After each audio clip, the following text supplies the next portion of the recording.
मैं उनके बारे में बोल रहा हूं जिनके बारे में वज़ीर आज़म मोदी ने कहा था कि घुसपैठी हैं। मैं उन बेटियों और माओं के बारे में कह रहा हूं जिनके बारे में मोदी ने कहा कि ज़्यादा बच्चे पैदा करते। मैं उन मासूम नौजवानों के बारे में कह रहा हूं जिनको मॉब लिंचिंग के ज़रिए मारा जा रहा है। मैं उन बेज़ुबान माँ और बाप के बारे में बोल रहा हूं जिनकी औलाद आज इस हुकूमत के गलत कानून के चक्कर में जेलों में सड़ रहे हैं। सर, मैं दस्तूर जब इस ऐवान में बन रहा था, संविधान बन रहा था, तो उस वक्त अलहदा वोटर लिस्ट और इंतखाबी रिजर्वेशन की बात आई। तो उस वक्त के हमारे फाउंडिंग फादर्स ने, हमारे बुजुर्गों ने, दोनों समुदाय के हिंदू और मुसलमानों ने फैसला किया कि हम इस पर राज़ी नहीं होंगे। बल्कि उन्होंने क्या कहा था हमारे फाउंडिंग फादर्स ने, उन्होंने मुखालिफत की थी अलहदा वोटर लिस्ट की और इंतखाबी रिजर्वेशन की।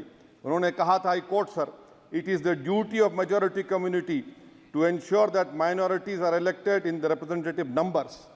बीजेपी मुसलमानों की नफरत पर जीतती है और मुसलमानों के नाम निहाद मसीहा मुसलमानों के 90% ज़्यादा वोट हासिल करते हैं, मगर फिर भी इस ऐवान के दरवाजे नहीं खुलते मुसलमानों के लिए और सिर्फ 4% मुसलमान जीत कर आते हैं। सर, संविधान सिर्फ एक किताब नहीं है जिसे चूमा जाए, संविधान एक किताब नहीं है जिसे दिखाया जाए, संविधान एक सिंबल भी है, मगर संविधान एक हमारे बुजुर्गों के ख्वाबों की किताब है।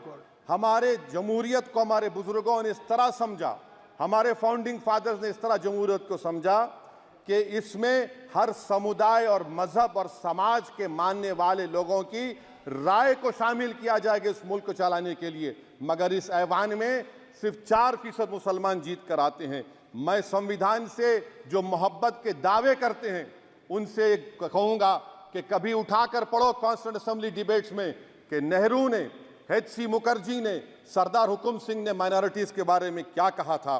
सर, वतन अजीज़ का मुस्तकबिल कैसा होगा जब बीजेपी मुझे गायब करना चाहती है और दीगर हिज़्ब इख्तिलाफ की पार्टियाँ के लिए मेरा वजूद सिर्फ वोट डालना और अपनी खबर में जाकर सो जाना है। इसीलिए आप देखते हैं कि ये समाजी इंसाफ है सर कि 4% मुसलमान जीत कर आते हैं। सर, इस ऐवान में OBC समाज के MP अब अपर कास्ट के MP के बराबर हो चुके हैं।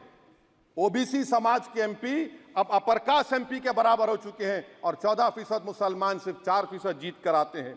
CSDS का डेटा ये बताता है कि इस मुल्क में जो वोट बैंक है, जो एक मुश्त वोट डालता है, वो अपर कास्ट का है। मुसलमान का कभी ना वोट बैंक था ना कभी रहेगा।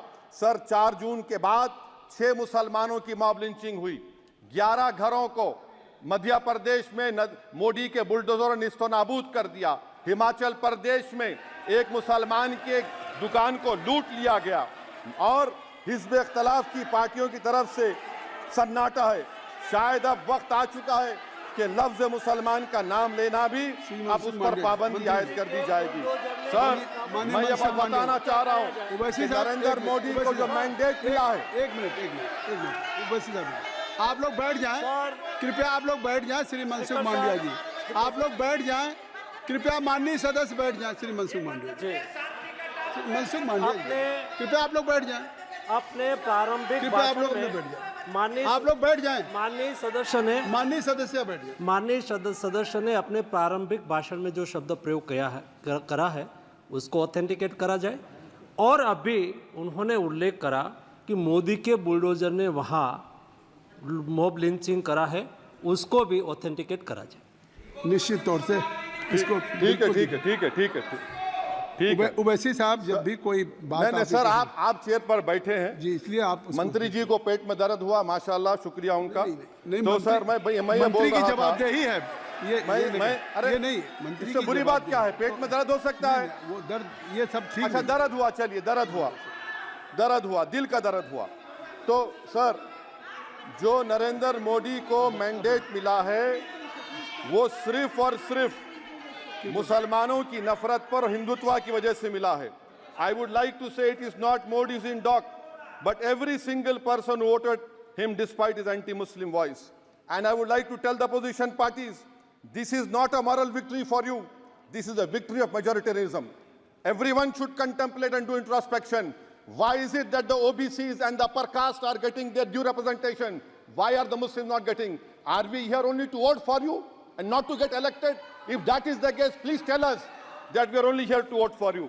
Sir, आज भारत के आधे नौजवान बेरोजगार हैं और रोजगार की तालाश, बेरोजगारी का आलम यह है सर कि मोदी सरकार के 5 साल में 75 लाख एस्पिरेंट्स की जिंदगी बर्बाद हो गई, 6 पेपर लीक हुआ। बेरोजगारी का आलम यह है सर कि रशिया जा रहे हैं, वहां जाकर अपनी जानों को दे रहे हैं। बेरोजगारी का आलम यह है कि नरेंद्र मोदी रोजगार का कैंप चलाती है नौजवानों के लिए कि तुम इजराइल में जाकर काम करो, उनको कैनन फॉडर बना रही है ताकि फलस्तीनियों की जायदादों को हड़प कर सके। ये भी कंक्लूड करें। अरे सर मेरा टाइम है। कहाँ टाइम है सर? आप ये टाइम ले लिए मेरा। सर मैं 2 मिनट दीजिए। ये विश्वगुरु की पॉलिसी है। इजराइल को 27 टन हथियार जा रहा है। 9 मिलियन भारत के लोग गल्फ में काम करते हैं, क्या असर पड़ेगा? 47,000 इजरायली फलस्तीनी मार चुके हैं।